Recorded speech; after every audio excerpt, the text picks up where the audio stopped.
Despite all these things, ये जो रिसात 2 है, it can help you, you know, बादल मौसम खराब भी है तो उसके बावजूद it can carry out spying against the enemy. तो ये इन्होंने ऐड की 2009 में, which is definitely they are going to look into Pakistan, Pakistan की जो हमारी डिप्लॉयमेंट्स हैं, पाकिस्तान की जो पोजीशंस हैं एलओसी पे या वैसे बॉर्डर एरियाज पे, उसको ये देख सकते हैं, हमारे स्ट्रेटेजिक साइट्स को देख सकते हैं, उनके ऊपर अटैक कर सकते हैं कल। तो इन अ वॉर लाइक सिचुएशन उसके अंदर इस तरह की जो कैपेबिलिटीज हैं ये बहुत ज्यादा इंपॉर्टेंट है। एंटी बैलिस्टिक मिसाइल टेक्नोलॉजी भी ले रहे हैं ये इजराइल से मिलके, मैंने आपको बताया एक रेडार ले रहे हैं और ग्रीन पाइन रेडार वगैरह, एरो 2 सिस्टम भी ले रहे हैं। अच्छा, ये एंटी बैलिस्टिक मिसाइल क्या होता है? ये वो कैपेबिलिटी है जो एनिमी के मिसाइल्स को, उनके एयरक्राफ्ट को हिट करने से पहले रोक लेती है, ठीक है। तो ये जो कैपेबिलिटीज हैं ये बड़ी जबरदस्त कैपेबिलिटीज हैं, ये भी इंडिया ले रहा है उनसे, इनको एवीएम टेक्नोलॉजीज भी कहा जाता है। तो इजरायली एरो सिस्टम ये बड़ा जबरदस्त किस्म की रेंज का एक सिस्टम है, जो कि रेडार्स होते हैं, इसके अंदर मिसाइल्स भी होते हैं। अभी इजराइल के पास जो है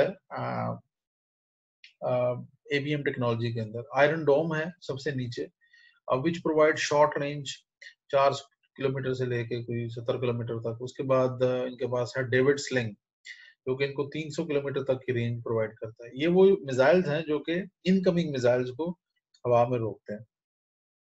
उसके बाद एरो 2 और एरो 3, जो कि 2000 किलोमीटर मैक्सिमम रेंज तक इनको मिसाइल डिफेंस प्रोवाइड करता है। तो इसराइल एक बड़ी इन्होंने मेहनत करके बनाए हैं, और हमास और हिजबुल्लाह वगैरह जब इनके ऊपर मिसाइल फायर करते हैं तो ये इनको रोक लेते हैं। तकरीबन सारे तो नहीं रुकते, लेकिन फिर भी 82% किल कैपेबिलिटी है, प्रोबेबिलिटी है इसकी अगेंस्ट इनकमिंग मिसाइल्स। तो 82% is quite, 84% is quite good. तो कल को ये पाकिस्तान के खिलाफ यूज कर सकते हैं। हमारा जो टैक्टिकल न्यूक्लियर वेपन है शॉर्ट रेंज, अपना ये जो आयरन डोम इन्होंने लिया हुआ है इसराइल से, उसको पाकिस्तान के खिलाफ यूज करके हमारे मिसाइल को रोक सकते हैं, which is dangerous for Pakistan. तो ये वो कैपेबिलिटीज हैं। इसके अलावा ये डेविड स्लिंग अभी इन्होंने लिया नहीं है, लेकिन डेविड स्लिंग फ्यूचर में ले सकते हैं, क्योंकि इसराइल तो बना रहा है। अच्छा, इसके अलावा जो इनकी एक और बड़ी मजे की आपस में कोलैबोरेशन है, that is in the space, UAVs, unmanned aerial vehicles आप कह लें या ड्रोन्स कह लें। 99 में जब कारगिल हुआ उसके बाद India improve their UAV squad, और इन्होंने अपनी जितने भी अपनी जो कैपेबिलिटीज थी उनको इम्प्रूव करना शुरू किया, ठीक है। और उसके अंदर इन्होंने यह किया कि इजराइल ने हिरॉन जो एक यूएवी था उसको खरीदा, जो कि एक बड़ी लॉन्ग रेंज पे इंडिया को सर्वेलेंस प्रोवाइड करता है, रिकॉन्सेंस प्रोवाइड करता है अगेंस्ट एनिमी, और ये उसको यूज कर रहे हैं तब से, ठीक है। उसके बाद इन्होंने क्या किया कि they got advance version of heron UAVs, और उनको लॉन्च किया, जो कि आर्म्स भी लेकर जा सकते हैं, यानी कि टारगेटिंग भी कर सकते हैं जिस तरह अमेरिका करता है ना। तो सुपर हिरॉन जो था उसको लॉन्च किया, और इंडिया ने फिर उसके साथ, इंडिया के साथ कॉन्ट्रैक्ट वगैरह किया to buy these arm drones, इनको हिरॉन टीपी भी कहते हैं, ठीक है। ये जो हिरॉन टीपी है, it can fly up to 30,000 feet, और 45 घंटे तक ये हवा में रह सकता है, 45 आवर्स, यानी कि मोर देन ऑलमोस्ट 2 डेज, जो कि बहुत बड़ी एक आपको कैपेबिलिटी प्रोवाइड करता है। बहुत लंबे अरसे तक आपको सर्वेलेंस प्रोवाइड करता है, रिकॉन्सेंस प्रोवाइड करता है अगेंस्ट एनिमी, और 1000 किलोमीटर की इसकी जो है वो रेंज है। In Pakistani context this is one of the best thing they have got. तो आराम से ये कल को जो भी, जो इन्होंने अभी रिस्क लेके अपने जहाज भेज के सर्जिकल स्ट्राइक वगैरह की है, तो कल को हो सकता है कि वो ड्रोन के जरिए से करें, क्योंकि इसमें रिस्क भी नहीं है पकड़े जाने का या जहाज तबाह होने का। अगर जहाज तबाह होता भी है तो एक छोटे लेवल का है ना, इतना कॉस्टली नहीं है जितना मिग है या बाकी जो SU-30 है, वो बहुत एक्सपेंसिव एयरक्राफ्ट है। फिर सबसे ज्यादा जो इम्पोर्टेंट चीज होती है, पायलट की जान होती है। पायलट मर जाए या पकड़ा जाए, in both situation it is an embarrassment for the Indians, जो कि अभी हुई है उनको। तो उस चीज को ओवरकम करने के लिए they may use these things against Pakistan in future, aggressively LOC पे या बाकी जगहों पे। अच्छा, एक और चीज जो उन्होंने ऐड की, that is called harpy missile. ये भी एक ड्रोन है। इसकी खसूसियत ये है कि it detects and tracks the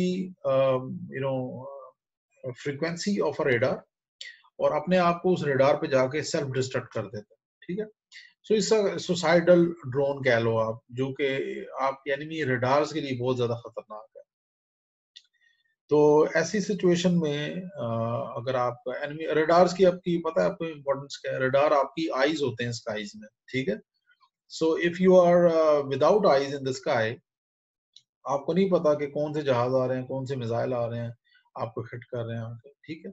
in such situation it is very very destructive. अगर आप अगर ब्लाइंड हो जाते हैं तो यू आर गॉन, क्योंकि ये तो आपके आईज है। तो ये भी कैपेबिलिटीज हैं, इसको ऐड कर रहे हैं। अच्छा, इसका एडवांस वर्जन है हारोप, जो कि इसकी इन्होंने बनाया बाद में, और इसकी रेंज भी ज्यादा है, और इसके अंदर जो एक्सप्लोजिव पावर है वो भी ज्यादा है। तकरीबन 15 केजी का ये वॉरहेड लेके जा सकता है, और जो हार्पी था that was just 500 kilometre range. इसकी रेंज 1000 किलोमीटर है, जो कि पाकिस्तानी कॉन्टेक्स्ट में again it is very very important. और इसको आपकी स्ट्रेटेजिक साइट्स के ऊपर यूज कर सकते हैं। आपकी कमांड एंड कंट्रोल व्हीकल जो मैदान में होती हैं, बैटल फील्ड में होती हैं, उनको डिस्ट्रॉय कर सकते हैं। हमारे जो मिसाइल्स हैं, फॉर एग्जाम्पल नसर वगैरह, अगर हम उनको बैटल फील्ड में लेकर आए हुए हैं तो उनको डिस्ट्रॉय कर सकते हैं। आपके बंकर्स को डिस्ट्रॉय कर सकते हैं। आपकी जो टैंक्स वगैरह आगे बढ़ रहे हैं या फौज आगे बढ़ रही है, उसके ऊपर डिस्ट्रॉय कर सकते हैं, ताकि उनको इम्पीड कर सकें, टू स्टॉप देयर एडवांस। तो इसका यूजेज है, जिस तरह मर्जी आप इसको यूज कर लें। इंडिया ने ये भी ऑर्डर किया हुआ है, और both countries are developing these capabilities also, और इसका ठीक ठाक हमारे लिए भी खतरा है। इसके अलावा इंडिया ने एवॉक्स, एक और एयरबोर्न अर्ली वार्निंग सिस्टम है ये बेसिकली। ये जहाज जो है ये यूज होता है सर्विलेंस के लिए, एनिमी एयरक्राफ्ट की या बाकी मिसाइल वगैरह की, और ये तकरीबन 400 किलोमीटर की जो ना वो रेंज पे इसकी सर्विलेंस है। अच्छा, इसके ऊपर जो रेडार है, ये जो रेडार है ये इन्होंने इसराइल से लिया है, और बाकी जो सिस्टम है वो रशिया से लिया है इन्होंने। तो ये भी इन्होंने एक चीज ऐड की हुई है, जो कि which is also quite good. अच्छा, इसके अलावा both countries are also collaborating in counter terrorism and intelligence sharing, जो कि बड़ी डीप रूटेड है इनकी, और काफी अरसे से चलती आ रही है। और इसके अंदर इन्होंने क्या किया कि इंडिया के जो स्पेशल सर्विसेज ग्रुप हैं, यानी कि जो स्पेशल प्रोटेक्शन ग्रुप को कायम किया स्पेशली, और उनको इम्प्रूव किया, उनकी ट्रेनिंग वगैरह करते हैं ये, ठीक है। ये सारा इनको प्रोवाइड करते हैं। These are the Indian soldiers, जो कि इंडिया का स्पेशल प्रोटेक्शन ग्रुप है, जो कि डिजाइंड है सिर्फ डिग्नेटरीज, जो फॉरेन डिग्नेटरीज होती हैं उनकी सिक्योरिटी के लिए। प्राइम मिनिस्टर और बाकी जितने भी गवर्नमेंट ऑफिशियल्स हैं बड़े लेवल पे, उनकी सिक्योरिटी के लिए इनको डिप्लॉय किया जाता है। इनकी ट्रेनिंग, इनकी हर चीज, वेपन भी आप देख लें, ये सारे इन्होंने इसराइल से लिए। तो they are also quite good internal security के पॉइंट ऑफ व्यू से। अच्छा, उसके बाद इन्होंने इंडिया ने लॉरोस भी लिया, जो कि long range reconnaissance observation system है। ये एक रडार सिस्टम है, इसको आप प्लेस कर देते हैं एक जगह पे, जैसा आप देख रहे थे इस स्लाइड के ऊपर। तो it provide you information of about 12 to 16 kilometre दूर अगर कोई बंदा चल रहा है, वो ग्रुप है और क्रॉस करने की कोशिश कर रहा है, तो उसको इन्होंने ये जो सिस्टम है इनको इसको एलओसी पे डिप्लॉय किया हुआ है। मेरे ख्याल से I told you before also that this system is diploid on the LOC. तो वहां पे अगर कोई क्रॉस बॉर्डर मूवमेंट होती है तो उसको ये इजीली डिटेक्ट करके न्यूट्रलाइज कर सकते हैं। सो इसकी भी बड़ी जबरदस्त किस्म की है। दूसरा, इनकी जो मोसाद और रॉ की जो आपस में कोलैबोरेशन है, that is also deep rooted. बड़े अरसे से ये आपस में इन्होंने आपस में कोलैबोरेशन की हुई है, दोनों इंटेलिजेंस एजेंसीज ने, और पाकिस्तान के खिलाफ काफी अरसे से ये बरसे बेकार है। These are the chiefs of the Indian intelligence and the Israeli intelligence. Change होते रहते हैं, आई डोंट नो, शायद अभी चेंज ना हो गए हों, बट लास्ट टाइम यही थे। इनको ट्रेनिंग भी दी है इन्होंने। अच्छा, जो एक और चीज है वो है नाइट विजन कैपेबिलिटीज। इसके अंदर भी इसराइल ने बड़ा काम किया, और इसराइल ने इम्प्रूव किया अपने आप को overall.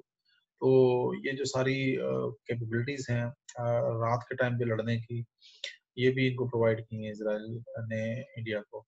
So these capabilities enable a soldier to, be more lethal, and it enable a soldier to fight at any time without any time barrier. 24/7 आप उसको use कर सकते हैं रात के टाइम.